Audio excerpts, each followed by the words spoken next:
Un verdadero revolucionario tiene que estar siempre donde se le necesite, aunque no sea directamente en el combate.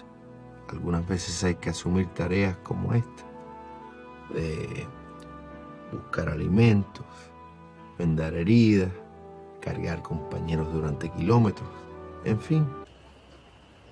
En el sistema capitalista, la gente vive como dentro de una jaula invisible.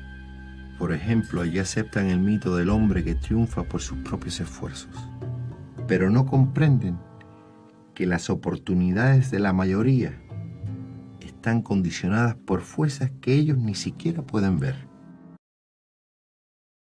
Este es el canal de Polar TV y en el día de hoy voy a hacer un análisis y una breve descripción de las películas Che Guevara, un revolucionario, y Che Guevara Guerra, que equivalen pues a la parte 1 y la parte 2. En la película Che el argentino, pues básicamente lo que vemos es la travesía del Che Guevara, o también conocido como Ernesto Guevara, por Cuba y Bolivia. Básicamente, durante las dos películas que acabo de mencionar, tuve la impresión de que se estaba mostrando la mítica figura que ya todos conocemos por las canciones en apología a la revolución, por la icónica figura del Che con su boina, por los grafitis y las frases de un revolucionario romántico. Pero creería que en estas dos películas se omitieron partes que ya la mayoría no quieren mostrar, por miedo a desmontar la mítica figura del Che. En la primera parte de la película, que transcurre en Cuba, se ve que Fidel Castro y el Che no tenían ningún tipo de descontentos. Solo en una parte de la película, en la parte en que Fidel firma un pacto con otro grupo que buscaba una Cuba sin dictadura, pero por otros medios que no eran la lucha armada. Entonces Guevara le dice que por qué lo hacía, y le responde que buscan el mismo fin y que eso era lo importante.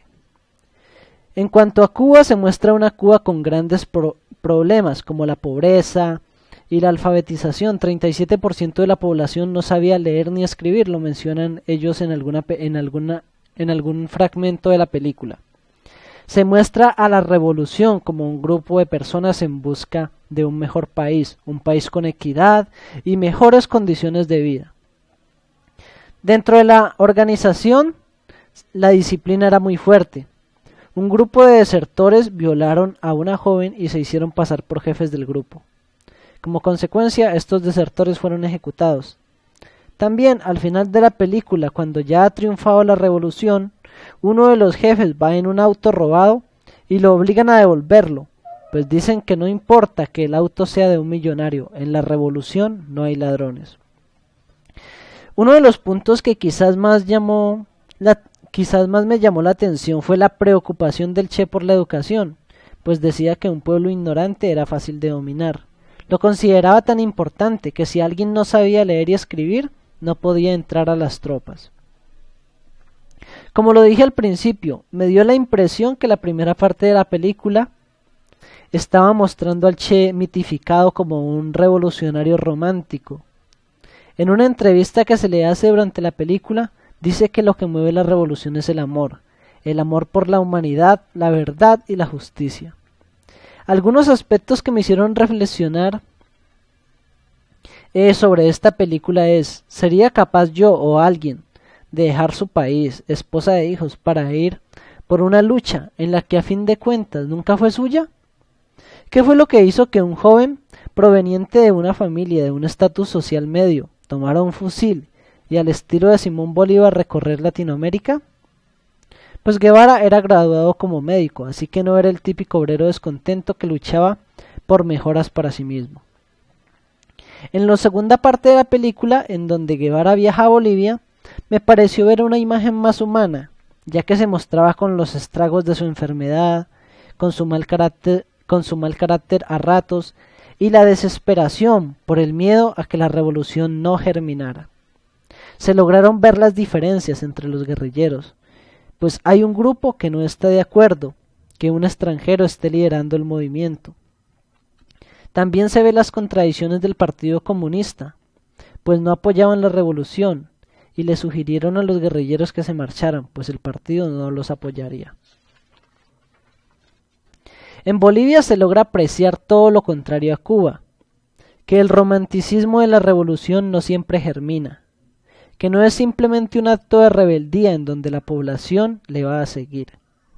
El escepticismo de los bolivianos fue a mi parecer el causante de la caída de la revolución de Guevara, pues él creía que sería algo análogo a Cuba.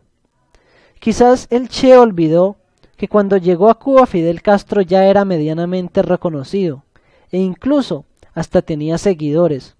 En cambio en Bolivia tuvo que enfrentarse en primer lugar a una geografía y clima desconocido, además de que el Partido Comunista no lo apoyó. Sin el apoyo del Partido Comunista, en un territorio desconocido, el escepticismo de la población boliviana, la desventaja en número de guerrilleros frente al ejército boliviano y la salud del Che Guevara fueron los factores que conllevaron a su captura y a su posterior ejecución. La ejecución del Che Guevara era la opción más viable para el gobierno boliviano, pues ellos conocían sus antecedentes y lo que sucedería si lo dejaban vivo. Posiblemente se esparciría el mito del Che y la población se llenaría de solidaridad con la revolución. Es por esto que en una parte de la película se preguntan, si encontramos al Che, ¿qué hacemos?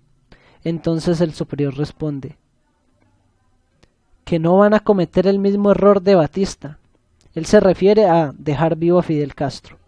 A que el peor error de Batista fue dejar vivo a Fidel Castro. Una de las preguntas que quedan es, ¿qué hubiera pasado si Guevara no hubiera sido ejecutado?